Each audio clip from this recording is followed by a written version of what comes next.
This right here is my Nintendo Switch 1 home screen. And this right here is my Nintendo Switch 2 home screen. This is a brand new console and it needs its own original home screen. So if Nintendo's not gonna do it, then I'm gonna have to.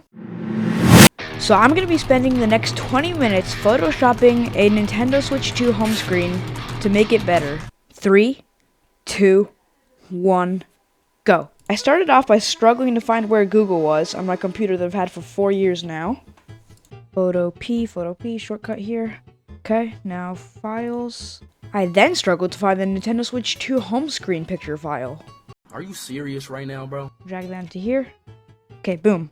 Alright, so now what we're gonna do is we're gonna make these icons not as big. So we're just gonna steal the whole bar right here, these couple. But before I could do that, I had to create a new background. Control C, Control V, this will be the background now. Retransform. This is just gonna be like a huge black background, just to be like that. And then we're gonna lock that in place. And then we can just delete this. There, boom. For a while, I just started rearranging stuff and trying to model it after the PlayStation 5 home screen menu by putting like the icons at the top and stuff. But I just confused myself so much because I didn't name any of the files, so I didn't know which like layer corresponded to like what part of the menu. So then I just went in and I started naming them.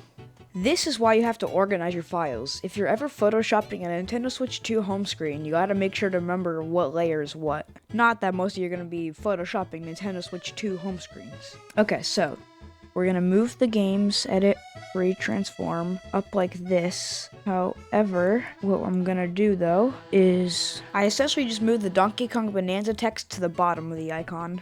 Then I made the battery icon larger and moved it to the top corner.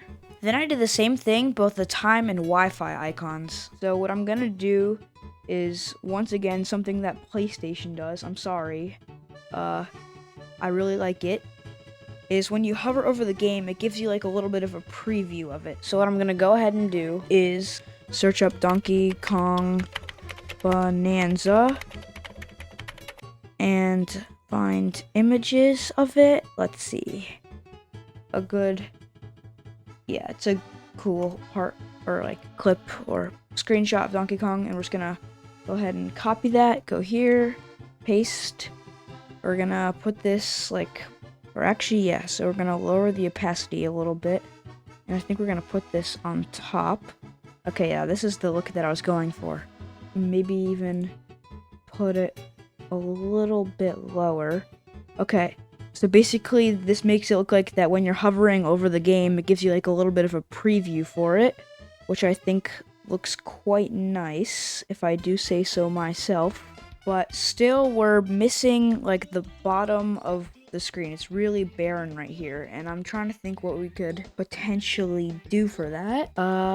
We do need a place to put the accounts on the PlayStation, so that might, or the accounts on the Nintendo. Alright, so I took the profiles and I brought them down to the bottom, and then I took like the Nintendo Switch icon in the bottom corner and I made that just a little bit bigger, and then I did the same thing with the A and plus button icons. I think something that the Nintendo Switch 2 menu is missing, that's not necessarily like something I can Photoshop, is music. So I went to kinsider.com to download some music so that when you hover over Donkey Kong Bonanza, it plays a theme from that game. Alright, so here is the final product.